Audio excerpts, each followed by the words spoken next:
Punjab assembly का इजलास आज शाम 7:30 बजे तलब कर लिया गया है। जारी नोटिफिकेशन के मुताबिक इजलास डिप्टी स्पीकर दोस्त मोहम्मद मज़ारी ने तलब किया है। वज़ीर आला पंजाब का इंतखाब भी आज ही होगा। इससे पहले एडवोकेट जनरल पंजाब ने वज़ीर आला के इंतखाब के लिए असेंबली इजलास आज होने की सुप्रीम कोर्ट को यकीन दहानी कराई थी। ताहम लम्हों बाद डिप्टी स्पीकर पंजाब असेंबली ने इजलास अचानक 16 अप्रैल तक मुलतवी कर दिया था। उसकी वजह ऐवान में तोड़ फोड़ के नतीजे में होने वाली मुरम्मत बताई गई थी।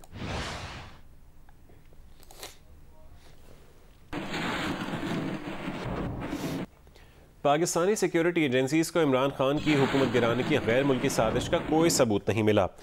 गैर मुल्की खबर एजेंसी रॉयटर्स की खबर में ये इंकशाफ किया गया। रॉयटर्स को तफ्तीशी मामलात से बाखबर मुतालिका हुकाम ने बताया कि पाकिस्तानी सिक्योरिटी एजेंसीज को हुकूमत गिराने की साजिश से मुतालिक वज़ीर आज़म के इल्ज़ाम की तस्दीक के काबिल एतमाद शवाहिद नहीं मिले। तफ्तीश करने वाली एजेंसीज मामलात खंगालने के बाद वज़ीर आज़म के बयान करदा उस नतीजे पर नहीं पहुँची कि इमरान खान की हुकूमत गिराने के लिए गैर मुल्की साजिश की गई। इमरान खान और डिप्टी स्पीकर कौमी असम्बली कासिम सूरी का दावा है कि फ़ौजी और सिविलियन ऑफिशल्स पर मुश्तमिल आला सतह के पैनल नेशनल सिक्योरिटी कमेटी ने हुकूमत गिराने की साजिश की तस्दीक कर दी है। तफ्तीश के मामलात से बाखबर मुतालिका हुक्काम ने खबर एजेंसी रॉयटर्स को बताया कि सिक्योरिटी एजेंसीज ने इमरान खान को अपने नुक्ता नज़र से आगाह कर दिया है।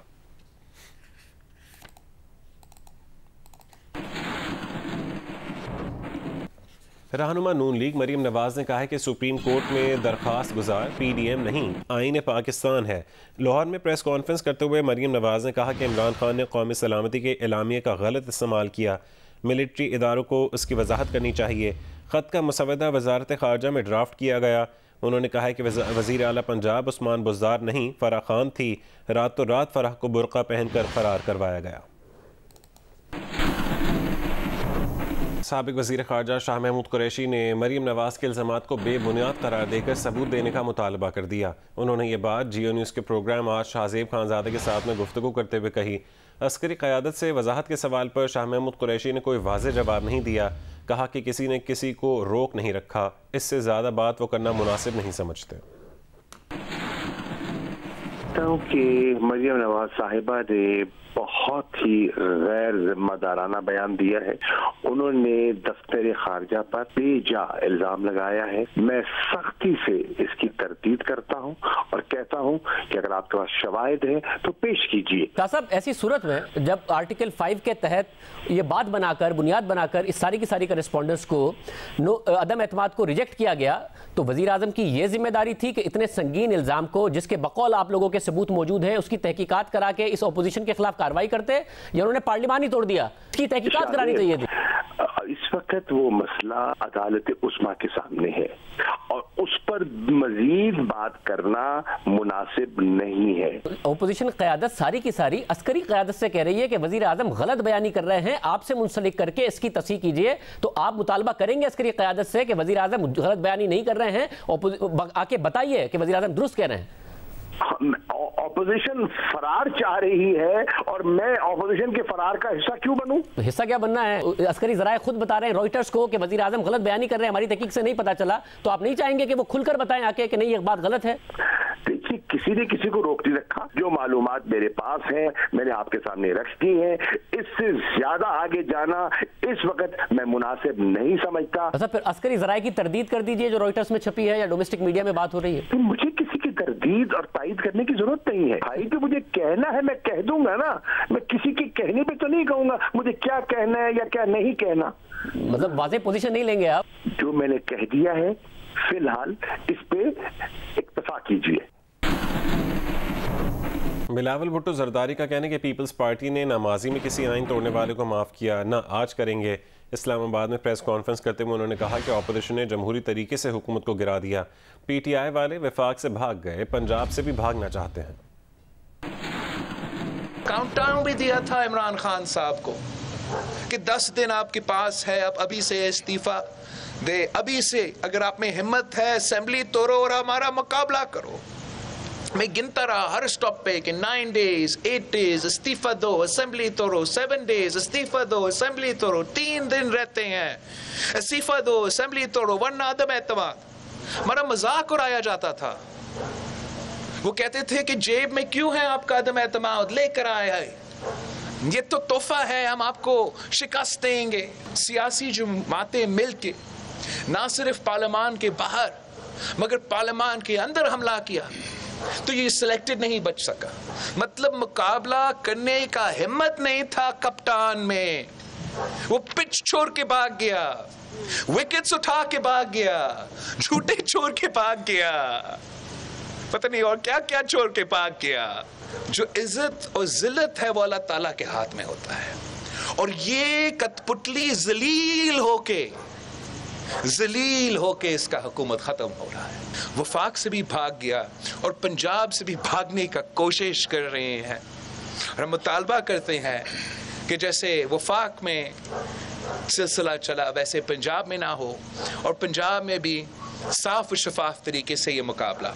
मसला ये है कि खान साहब ने अपना शिकस्त नजर आते हुए, मुकाबला से डरते हुए, भागते हमारा आईन तोड़ बैठता है, और जो पाकिस्तान का आईन तोड़ता है उस शख्स को तो पाकिस्तान पीपल्स पार्टी ने ना माजी में किसी आईन तोड़ने वाला को माफ किया है और ना ही हम आज किसी आईन तोड़ने वाला को माफ कर सकते। मुल्क में मुसलसल तीसरे रोज़ भी कोरोना से किसी शख्स का इंतकाल नहीं हुआ। NIH के मुताबिक पाकिस्तान में कोरोना केसेस की शरह 8.56% रही। गुज़िश्ता 24 घंटों में कोरोना के मज़ीद 26,413 टेस्ट किए गए, जिनमें से 148 केसेस मुस्बत रिपोर्ट हुए।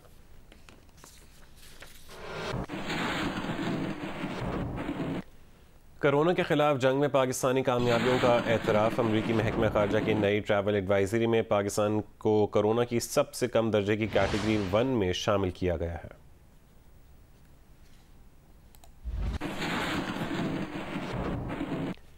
आगे बढ़ते हैं। वज़ीर आज़म इमरान खान के खिलाफ तहरीक अदम एतमाद पर डिप्टी स्पीकर कौमी असम्बली की रूलिंग और असम्बली तोड़ने के मामले पर उसको नोटिस की समाअत आज भी होगी।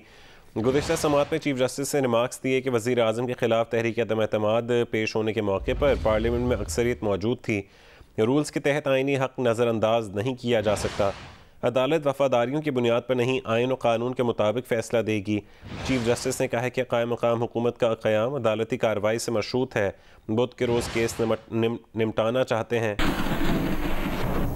वज़ीर आज़म के खिलाफ तहरीक अदम एतमाद पर डिप्टी स्पीकर का वोटिंग ना कराना आइनी है या नहीं। अदम एतमाद का सामना करते वज़ीर आज़म का सदर को असम्बली तोड़ने की एडवाइस देना आइनी है या नहीं, नई बहस छिड़ गई। माहिर कानून ख्वाजा हारिस ने कहा है कि डिप्टी स्पीकर ने अपनी रूलिंग में अपोजिशन की राय नहीं ली। ऐसी रूलिंग की आइन में कोई गुंजाइश नहीं। आईनी तौर पे तो एक दफा नो कॉन्फिडेंस मोशन आ जाए, there is only one way of handling it under the constitution. वो तरीकाकार यह है कि वो वोट पे जाएगा और वोट डिटरमिन करेगा कि उसको मुस्तरद करना है या उसको एक्सेप्ट करना है। There is no other option in the constitution. ये लगता है कि पार्लियामेंट के अंदर नहीं, पार्लियामेंट के बाहर ही PTI की गवर्नमेंट ने डिसाइड किया with consultation of the speaker and the deputy speaker कि ये हम ऑब्जेक्शन रेज करेंगे, आपने इसके बारे में ये रूलिंग देनी है। सुप्रीम कोर्ट बार के सदर एहसन भून ने कहा कि इमरान खान आइन शिकनी के मुर्तकिब हुए। असम्बली की तहरीर का कोई कानूनी और आइनी जवाज नहीं। मेरे नुक्ता नजर के मुताबिक ये ऑलमोस्ट नो कॉन्फिडेंस हो गया इन पे। इन्होंने आर्टिकल 6 के तहत प्रोसिक्यूट होने चाहिए। इस मुल्क के साथ खिलवाड़ कर रहे हैं और अनारकी पैदा करने की कोशिश कर रहे हैं। जो लोग इस वक्त ये सारी चीजों को हैंडल कर सकते हैं, अगर वो आज स्टेप इन नहीं करेंगे तो समझता हूँ कि तारीख उन लोगों को भी माफ नहीं करेगी। माहिर कानून सलमान अकरम राजा ने कहा कि अगर तहरीक अदम एतमाद गैर आइनी तरीके से मुस्तरद की गई है तो वजीर आजम सदर को असेंबली तोड़ने का मशवरा नहीं दे सकते। अदालत को ये देखना होगा कि अगर तो ये तहरीक अदम एतमाद गलत तरीके से, गैर आइनी तरीके से खत्म की गई है तो फिर वजीर आजम को एक ऐसा वजीर आजम तस्वुर किया जाएगा जिसके खिलाफ आज भी तहरीक अदम एतमाद मौजूद है। और इस सूरत में आइन ये कहता है कि वजीर आजम असेंबली की तहलील की जो एडवाइस है वो सदर मुमलिकत को नहीं नहीं भेज सकते। तो लिहाजा जो एडवाइस भेजी गई है वो भी कलअदम करार दी जा सकती है अगर अदालत इस मामले में मुदाखलत करे, और उस सूरत में मामला वापस वहीं आ जाएगा। बैरिस्टर एतजाज अहसन ने कहा कि बादियो नजर में स्पीकर की रूलिंग खिलाफ आइन दिखाई दे रही है। माहिर कानून इरफान कादिर ने कहा कि जिस वजीर आजम के खिलाफ तहरीक अदम एतमाद हो उसे असेंबली तहलील करने का इख्तियार नहीं। गैर आइनी और गैर कानूनी इक़दाम इन्होंने किया है।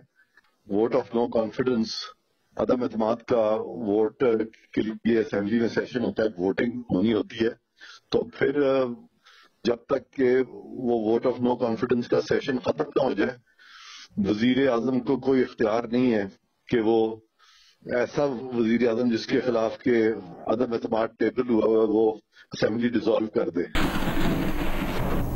वज़ीर आज़म इमरान खान को लाहौर में कारकुनों से खिताब के दौरान अचानक खांसी का ठसका लगा। खासी देर तक खांसते रहे और फिर उन्होंने पानी तलब कर लिया। जिन्होंने अचकने सलवाई हुई थी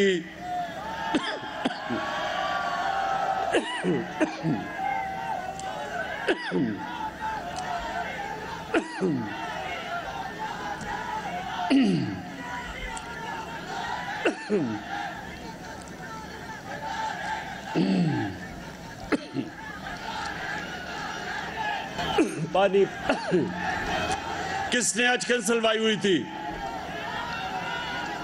किसने अचकन सलवाई हुई थी?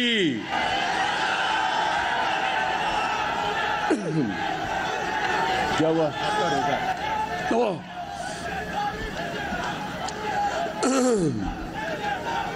अच्छा सुने सुने सुने जरा, ताकि मुझे ऊंचा ना बोलना पड़े। बस बस बस। मुस्लिम लीग नून के सदर शहबाज शरीफ ने कहा है कि army chief general Qamar Javed Bajwa और DGISI से मुतालबा है कि अगर ऑपोजिशन ने गद्दारी की है तो सबूत कौम के सामने लाएं। मीडिया से गुफ्तगू में शहबाज शरीफ ने कहा है कि क्या आर्मी चीफ ने कौमी सलामती कमेटी इजलास के मिनट्स देखे और दस्तखत किए? सलामती कमेटी के मिनट्स शेयर किए जाएँ, अदालत उज़्मा कोई फ़ोरम बना दे और इल्ज़ामात की हकीकत जाँचे। 197 अरकान असम्बली को आर्टिकल 5 के हवाले से गद्दार करार दिया गया। अलवी और न्याजी आइन शिकनी के मुर्तकिब हैं, इस पर पहले फैसला होगा, अगली बात बाद में होगी। PTI के साबिक रुकन कौमी असम्बली आलमगीर खान का कहना है कि उनके ख्याल में अपोजिशन के मुतालिबे पर ISPR की वजाहत आनी चाहिए। जियो न्यूज़ के प्रोग्राम कैपिटल टॉक में बात करते हुए आलमगीर खान ने कहा कि नेशनल सिक्योरिटी कमेटी में अस्करी क़यादत मौजूद थी। उन्होंने नेशनल सिक्योरिटी कमेटी के मिनट्स की तस्दीक की है और वही मौक़िफ़ है पूरी रियासत का। जी, आपका क्या ख्याल है, उनको सबूत लाने चाहिए? देखें, एक चीज़ ये कि ये तो खैर ISPR का काम है कि वो इस पर अपना मौक़िफ़, अपना बयानिया दें, लेकिन नेशनल सिक्योरिटी काउंसिल में हमारी अस्करी क़यादत मौजूद थी, उसका मिनट्स आ चुके हैं। मेरा ख्याल है वही मौक़िफ़ है आपकी पूरी रियासत का, और आपके एम्बेसी ने डिमार्च भी इशू कर नहीं, लेकिन वो जो स्टेटमेंट था वो हुकूमत ने जारी किया था, ISPR ने जारी नहीं किया था। तो वो अभी तक उसकी फिर तरदीद आ जानी चाहिए थी ना। हाँ, तो ये बात सही है, अभी तक तरदीद आ जानी चाहिए। तो अभी ये जो शहबाज शरीफ साहब जो मुतालबा करें, आपका ख्याल है इस पे ISPR को रिस्पॉन्ड करना चाहिए? देखिए, ये मैं उनके बिहाफ पे तो बात नहीं कि वो उनका काम है। आपका ख्याल क्या है? मेरा ख्याल है बिल्कुल आना चाहिए। हाँ। और कल तक ये खबर चल रही थी कि उन्होंने नेशनल सिक्योरिटी काउंसिल के मिनट्स को इंडोर्स किया है। कल तक ये खबर चल रही थी। लेट्स सी आगे क्या क्लियर। तो अगर वो मेरा ख्याल है इसकी वजाहत कर दे तो अच्छी बात है। बिल्कुल। खातून अव्वल बुशरा बीबी के दोस्त फराह खान की मुबैना करप्शन की दास्तानें इन दिनों ज़बान ज़द-ए-आम है। अपोजिशन ही नहीं, घर के भेदी अब्दुल अलीम खान भी करप्शन की कहानियाँ सुनाते दिखाई देते हैं। खातून अव्वल बुशरा बीबी की दोस्त फराह खान पर मुबैना करप्शन के इल्ज़ामात की बाज़गश्त। मुस्लिम लीग नून की नायब सदर मरियम नवाज भी कह चुकी हैं कि फराह खान ने पंजाब में तकर्रुर और तबादलों के नाम पर लूटमार का बाजार गर्म किए रखा। फराह जो है उसके भी ताने बाने सारे बनी गाला से मिलते हैं और जादू टोने से मिलते हैं।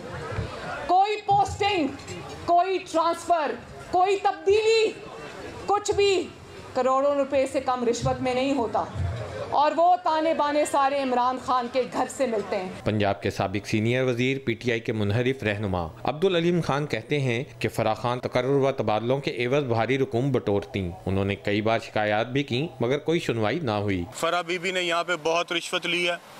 वो हर ठेके में मौजूद थी, वो हर ट्रांसफर पोस्टिंग में मौजूद थी। वो पाकिस्तान छोड़ चुकी हैं।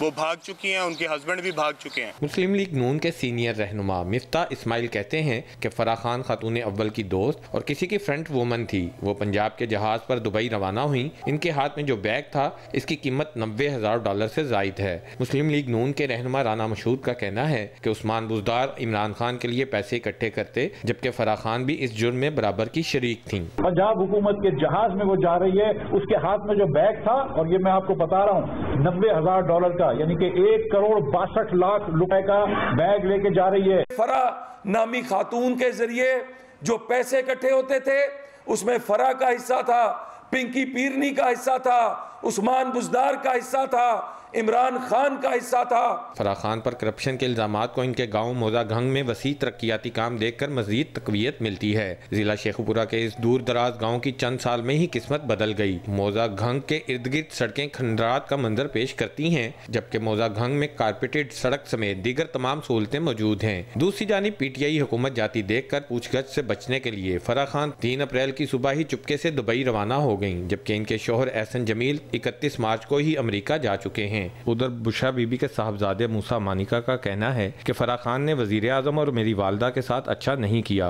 उनका हमारे घराने और मानिका खानदान से कुछ लेना देना नहीं। फराह खान की किसी भी डील से हमारा कोई ताल्लुक नहीं। वो धोखे से रिहाइश के लिए दुबई चली गई हैं। फराह खान अपने किए की खुद जिम्मेदार हैं। रईस इंसारी, जियो न्यूज़, लाहौर।